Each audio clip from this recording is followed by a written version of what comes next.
Let's start with the story. "Don't forget to be at the banquet tonight," Lisa shouted as she ran out the door. "It really means a lot to my career." "Don't worry, I'll be there," I promised. After finishing my porridge, I put the dishes in the sink and placed my cell phone on the table. Then, I went back upstairs to change into comfortable golf clothes. I tossed my golf clubs and shoes into the car and drove off to meet a couple of friends at a course in Kutztown, about 100 miles down the road. We had an 11:30 start on a beautiful fall day. There are some things in life you just can't buy. We finished the game at 3:30 p.m. and went into the clubhouse to eat. I hadn't seen Ted and Steve, two of my college buddies, in a few years, and we had a great time catching up. After eating, we decided to play a few more holes, and as we were having a great time, we finished just as it was getting dusk. "That was awesome," Ted grinned. "Do you have to leave right now, or can you have another drink with us, Ron?" Have I ever turned down a drink, especially from such an obliging loser? I laughed. "Let's go to the watering hole." We drank a couple of beers, told old war stories from our glory days, and I caught myself thinking I should see Ted and Steve more often. As we got closer to the house, my mood slowly deteriorated. Lisa would be furious when I walked through the door. I would have to deal with her anger and consider the best way to extinguish it. I laughed to myself when I realized I was thinking the impossible. She would be furious. "Where the hell have you been?" Those were her words of greeting when I walked into the living room. "I told you that this banquet was very important to me, and for you to remember to be there by 6. "Sorry, darling. The boss sent me to Doylestown. Terrible traffic." "I just got back," I spoke, trying to ease the tension. I spoke to Tom. He was home at 6:30. He said you took time off work and didn't go to work. He also left his cell phone on the kitchen table so I couldn't contact you, Lisa yelled. "You're a bad liar and a pathetic veil creature," she continued. "Well, now that we have that settled, I give up, honey," I smiled. "I'm exhausted." "Settled? What's settled?" "At this point, we've determined that you're lying to me." "What about telling the truth?" demanded Lisa. I looked at her and replied, "I was stolen along with my car by pirates.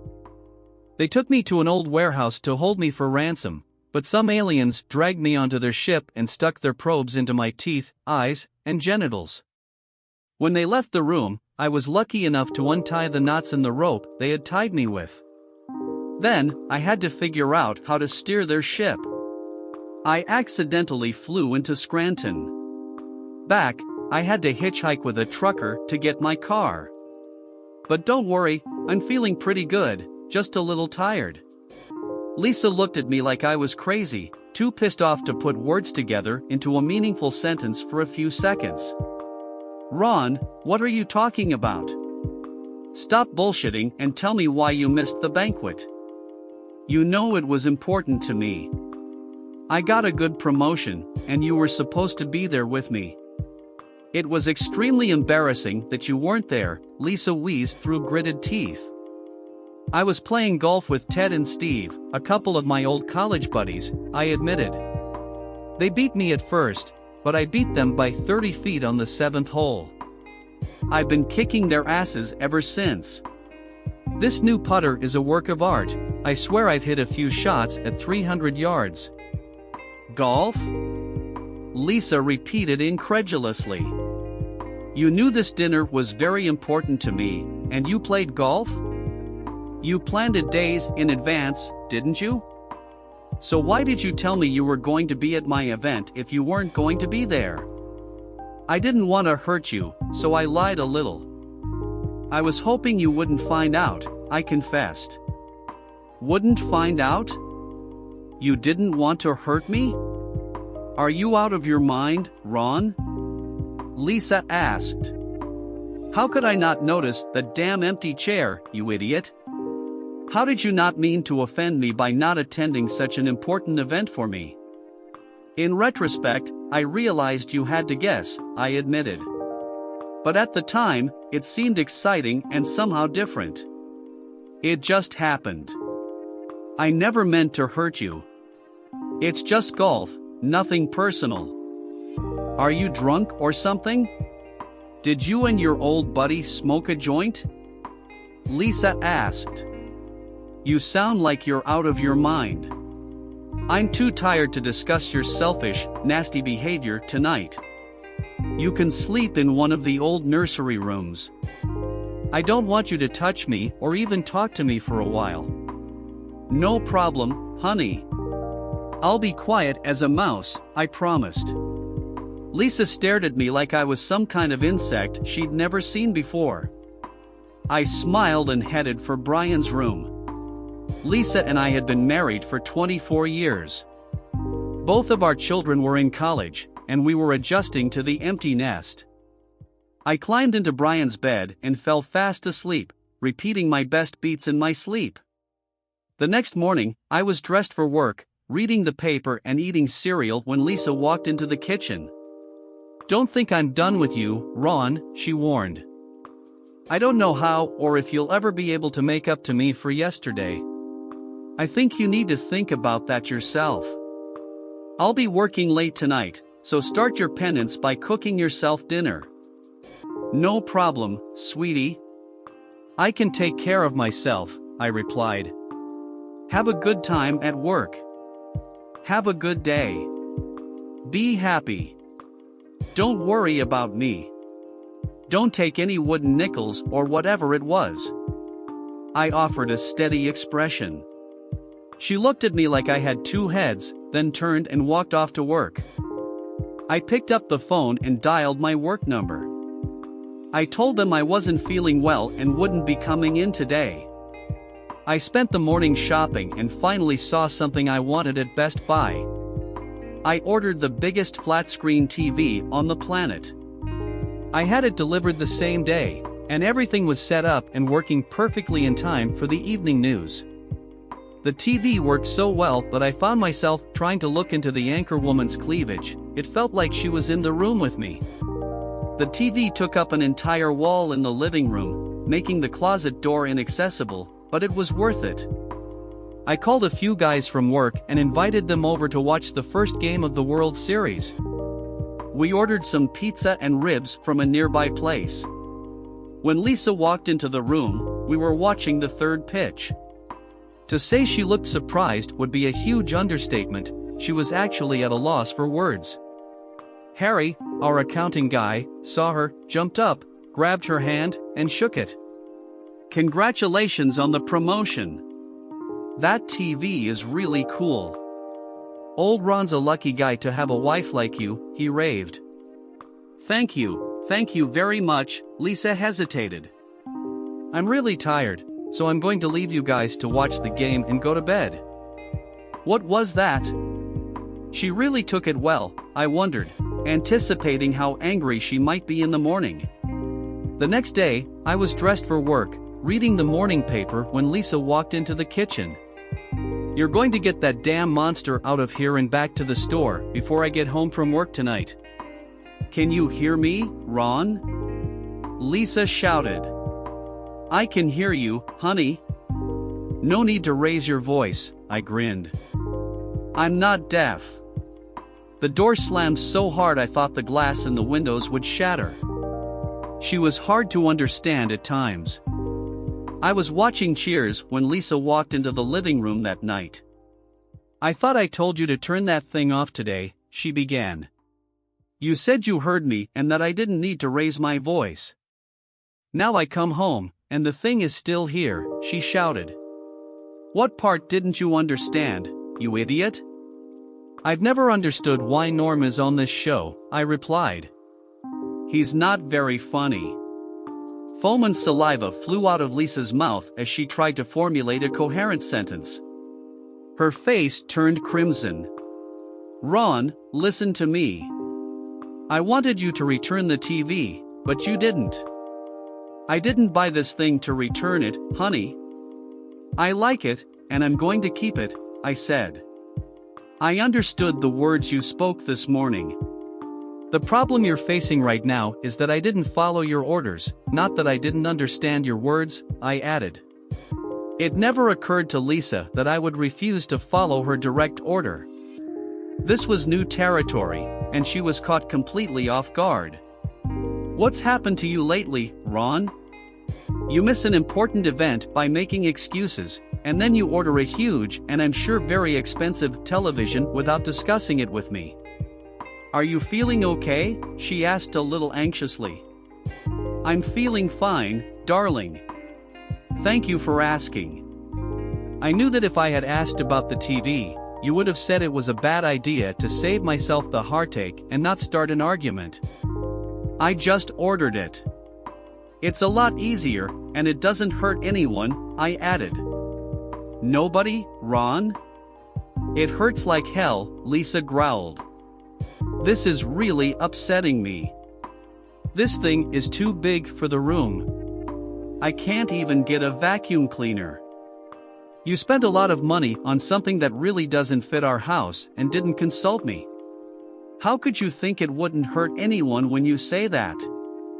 I know what you mean. I can't do something just because it will make me happy and not think about how it will affect you, can I? I replied. That's exactly right, Ron. You've never done anything like this before. Why do you need to be taught all over again? Lisa asked. You're acting like a selfish child. I think you're right. I'll return the TV on Monday, okay? I replied. I'd rather you did it tomorrow, Ron. I have to go to work tomorrow afternoon for a few hours. Working on Saturday is frustrating, but that's why I got the promotion, Lisa reasoned. Please get him out of here when I get back tomorrow night. I nodded in agreement and went back to looking around at Shelley Long. I'd always had fantasies starring her. Saturday afternoon, I called Bry's parents and invited them to have lunch with me. When we arrived at the cafe, I introduced everyone to Cindy Walsh, who was waiting there for me. Cindy looked tired and exhausted, and I wondered if she would be able to get by normally. Bry's parents paid no attention to anything but the free lunch I treated them to. At 3 o'clock, we followed Cindy to her house and parked behind her in the driveway. Cindy offered us seats in her tastefully decorated living room.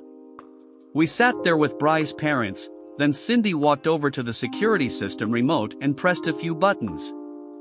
The noise was deafening. Sirens howled, and a loud voice warned all intruders to leave the building immediately. It was quite intimidating. Suddenly, the door swung open, and Cindy's husband Charles ran into the room with a bat. He was completely naked and in a state of semi-excitement. Not recognizing, because he didn't know either Bry's parents or me, he swung the bat at us threateningly. Cindy remained out of his sight. Get the hell out of here before I beat your brains out, he shouted. Get the hell out of here. He pulled the bat back, and for a second, I thought I should pitch to him. Then, he was stopped by a scream. Mom! Dad! Ron, what are you doing here?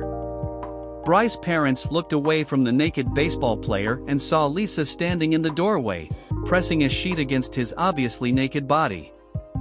I invited them here to have some fun, Mrs. Burns, Cindy replied as she entered the room. Charles was never good at hiding his affairs. I knew he brought a whore into our house when I told him I had to go to Philadelphia for the weekend. I even guessed it would be you, Mrs. Burns, after seeing how attentive he was to you last night at the banquet. I stood up and nodded to Bry's parents. I walked over to Cindy and shook her hand. Then, I shifted my gaze from Bry's new boss, Charles, to Lisa. Herself Notre Dame is playing tonight, and I don't want to miss it on my big screen. When you're done, you're taking your parents home, right, Lisa? I asked. I'm sure they won't mind. We'll wait a little. I'll get some shit out of the house during the commercial, but it won't be the TV. The game was over, and I carried all of Bry's clothes down the hall and into the living room. Then, she meekly walked through the door, looked at all her personal belongings, and said, "Oh, Ron, please don't do this. It was just an affair, nothing more. I never meant for you to get hurt. You weren't supposed to find out about anything. You're supposed to trust me. We've had too many years together to throw it all away like that," she pleaded. "How could I not notice the damn empty chair, you idiot?" I asked, pointing to the chair. "This marriage was very important to me, and you just went and cheated." "I love you, not him, Ron." "Maybe that's true, maybe it's not. It doesn't really matter anymore. You were furious when I played golf during an event that was very important to you. Your words, not mine. Sleeping with your boss is a little worse than wasting time on holes, isn't it, Lisa?" "I'm suffering, believe me, Ron. My dad called me all kinds of names. They think I'm a cheap prick, and I can't work with Charles again. Can't we put my affair behind us?" Lisa begged. "Your sex with another man is something I can put behind me, Lisa," I replied calmly. I saw her eyes glisten at my words, but then tears welled up as I finished my thought. "I can't get past the lies, the disrespect, and the inability to trust you. You've tasted something like that from me over the past few days. It's impossible to live with a man like that, isn't it? Take your bed. My lawyer will contact you on Monday. The TV stays, and you don't." Dear listener, if you have reached this far, please click on the subscribe button. It will be a great help.